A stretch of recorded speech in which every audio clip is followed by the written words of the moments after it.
Bonjour Philippe, bonjour Christiane. Bonjour Maryse. Effectivement, l'émission est en direct du soleil entre les gouttes. Alors aujourd'hui, vous avez choisi de mettre en avant un acteur important de la communication du Secours catholique, votre bulletin d'information qui paraît tous les 2 mois en format papier et sur Internet. Alors notre invitée, bien entendu, c'est Christiane qui va expliquer à nos auditeurs qui ne connaissent pas ou peu ce magazine tout l'intérêt qu'ils peuvent y trouver. Oui, en effet, Maryse, mais avant, permettez-moi aussi de vous dire un petit coucou, un petit bonjour, parce que nous aussi, nous faisons cette rentrée. Oui, c'est ça vrai. nous fait très plaisir de vous retrouver, vous et nos auditeurs. Ça nous fait même plaisir de retrouver notre ami dans le bocal, Olivier. C'est gentil. Il s'endort, là, ou... Non, du tout. Je m'attendais à une réponse, un retour de manivelle. Non, il écoute. Non, du tout. Les retours de manivelle, c'est hors antenne. Ah, d'accord, très bien. Bon. Maryse, alors, c'est toute une partie des activités de la délégation de Vaucluse du Secours catholique qu'il s'agit de promouvoir auprès de nos sympathisants, des donateurs, des bénévoles. Et on s'est dit que Christiane, pour proposer ce tour d'horizon un petit peu de ce que nous faisons, de ce que vous faites dans ce magazine, le mieux c'était de le feuilleter ensemble. Alors oui, il s'agit d'un bulletin d'information qui concerne donc la délégation et les équipes locales du Vaucluse. Alors ce bulletin, il est envoyé à tous les bénévoles et aux prêtres du diocèse. Voilà, pour information. D'accord. Il paraît tous les 2 mois 2 mois. Donc, au niveau du tirage, ça représente quoi à peu près? Oh là là, plus de pratiquement 500 tirages. D'accord. Et nos auditeurs qui nous écoutent, est-ce qu'ils peuvent le retrouver sur Internet? Oui, est-ce qu'on peut éventuellement le renvoyer sur le site Internet de la délégation du Secours catholique. Voilà. Ils tapent dans la barre d'état, délégation Secours catholique Vaucluse. Est-ce qu'ils peuvent le recevoir à domicile? S'ils le veulent, s'ils le désirent, pas de problème. Il suffit qu'ils le demandent? Ils demandent, ils téléphonent au secrétariat au 04 90 80 69 30. D'accord. Alors septembre et octobre est déjà paru. Alors on va en profiter, on va faire un petit peu le tour d'horizon pour que nos auditeurs sachent un petit peu tout l'intérêt qu'il y a à feuilleter ce magazine. On va prendre quelques exemples. Par exemple, les 3 premières pages sont consacrées à la Journée mondiale des pauvres. Dites-nous. Alors, n'aimons pas en parole, mais par des actes. C'est le thème du message du pape François, publié en vue de la première Journée mondiale des pauvres qui se tiendra le 19 novembre prochain. Alors voici le message du pape François qui nous appelle par conséquent à tendre la main aux pauvres, à les rencontrer, à les regarder dans les yeux, à les embrasser, pour leur faire sentir la chaleur de l'amour qui rompt le cercle de la solitude. Alors leur main tendue vers nous est aussi une invitation à sortir de nos certitudes et de notre confort et à reconnaître la valeur que constitue en soi la pauvreté. Il y a Maryse qui lève son petit doigt, c'est elle le est chez message du elle, pape elle a François. le droit On l'a bien entendu. d'intervenir. Alors moi, je me pose quand même une question, Christiane et Philippe. Pourquoi vous parlez de pauvres? Les pauvres, c'est qui? Les pauvres, on est tous pauvres. Voilà. On est tous pauvres. On peut être pauvre d'une situation difficile, on peut être pauvre dans la solitude. La pauvreté, c'est large. Oui, très large. C'est vrai, Christiane, c'est vrai, Maryse, mais il faut bien avouer quand même qu'il y en a certains qui sont plus pauvres que d'autres. Oui. Que donc c'est peut-être un petit peu à eux en priorité. Et c'est nous aller vers eux. Voilà, c'est à eux qu'on pense, même si effectivement d'un point de vue matériel on peut être pauvre et ne pas connaître le bonheur. En tout cas, c'est une journée qui pratiquement se passe comment? Parce que la journée mondiale, on en connaît, il y en a toute l'année. Mais concrètement, ça se passe comment? Est-ce que vraiment il y a des animations, des choses qui se passent? Alors nous, au Secours catholique, on va se mobiliser et en plus, ce sera le week-end de notre collecte nationale. Donc il y a des équipes déjà qui pensent à des actions, à des activités, mais c'est aussi une journée qui va se vivre en paroisse.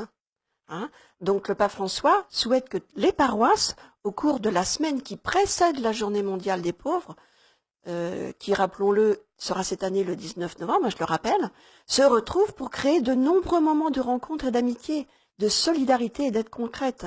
Le pape François souhaite que cette journée mondiale des pauvres devienne pour le chrétien un appel fort, que partager avec les pauvres permet de comprendre l'évangile dans sa vérité la plus profonde.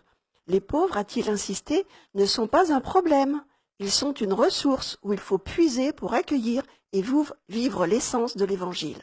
Et nous, au Secours catholique, on le vit avec cette pauvreté. Donc on le vit au Secours catholique, mais on va le vivre concrètement également dans les paroisses. Est-ce que vous avez déjà une idée un petit peu des actions, des choses qui peuvent se faire? Chaque paroisse est maîtresse. Est invitée à faire quelque chose pour cette journée, tout à fait. Alors, dans ce bulletin, on trouve également des témoignages. Alors oui, ce sont effectivement 2 témoignages qui vont servir à aider les équipes dans leur animation sur la campagne de la collecte nationale qui aura lieu donc le 3e week-end de novembre, c'est-à-dire les 18 et 19 novembre. Alors sur le terrain, les équipes agiront dans l'objectif de faire émerger les actions du Secours catholique auprès du grand public par des témoignages personnels de personnes qu'elles accompagnent et qui vivent des situations difficiles. Il est important de donner au grand public et à nos donateurs ce témoignage personnel, car ce témoignage, à lui seul, permet d'éclairer le don, de dire à quoi servira concrètement l'argent que nous confient les donateurs. Alors on reprend le slogan de l'année dernière, qui croit encore que les démunis ont la belle vie. Oui, cette action, c'est un peu nous aussi qui l'accompagnons, on y participe avec cette émission de radio et puis aussi avec votre magazine. Alors accompagner, c'est devenu une démarche essentielle du Secours catholique. On en parle depuis déjà un certain nombre d'émissions. On n'est plus dans le distributif, en tout cas beaucoup moins, et surtout dans l'accompagnement. Alors dans votre magazine donc de septembre-octobre, c'est Laetitia Vidoni qui nous en parle. Effectivement. Alors c'est vrai que de plus en plus de personnes qui viennent dans nos accueils ont des difficultés budgétaires. Alors ces dépenses contraintes engloutissent le budget de ces familles les plus pauvres par des frais qui sont liés aux charges, comme le loyer, les factures d'électricité ou de gaz, la cantine, l'assurance auto, la mutuelle. Alors le rôle du Secours catholique est de nous associer avec ces personnes pour les rendre actrices face à leurs difficultés. Il s'agit de proposer à toute personne rencontrée de ne pas seulement distribuer une aide, mais de cheminer avec elle, et ce, dans le respect de sa dignité. Alors, prendre du temps pour établir une relation de confiance, c'est important, de proposer d'autres rencontres en fonction des attentes des personnes et de sa situation, de la soutenir dans ses démarches diverses, de la mettre en lien avec les partenaires compétents, de lui redonner confiance, de prendre régulièrement de ses nouvelles, ça aussi c'est important. Il est primordial de s'intéresser à la personne dans sa globalité et pas seulement à sa demande immédiate. D'accord, Christiane, mais pour cela, il faut aussi des bénévoles pour accompagner, pour faire tout ce que vous dites. Oui, nos équipes sont en place. Ça n'est pas rien quand même. Nos équipes sont en place, elles sont formées dans cet accompagnement. Mais il n'y en a pas assez. Mais il n'y en a pas assez. C'est pour ça que vous faites des appels à bénévolat. Nous en avons fait dans cette émission et dans ce magazine, vous en faites aussi. Oui. Puisqu'il y a un appel à bénévolat, vous pouvez nous en parler? Alors, je voudrais revenir sur l'accompagnement. Cet accompagnement permet à ces personnes qui vivent des situations difficiles de changer de regard sur elles-mêmes aussi, de redevenir actrices notamment par des actions collectives. Alors, de nombreuses équipes sont déjà en chemin, justement, dans l'opération des changements des pratiques, parce que il y a encore des équipes qui font encore de l'assistanat, et ça, c'est pas bon, du distributif. Donc, on est dans ce changement. Alors, on est dans l'accompagnement, toujours, dans les articles qui suivent, puisque vous nous parlez d'un sujet qui s'appelle la relecture. Qu'est-ce que c'est que la relecture? L'accompagnement à la relecture. Dites-nous. La relecture, c'est un outil pédagogique qui est important au Secours catholique et qui permet d'aider les équipes locales qui sont dans l'accompagnement et dans l'action collective avec les personnes en fragilité.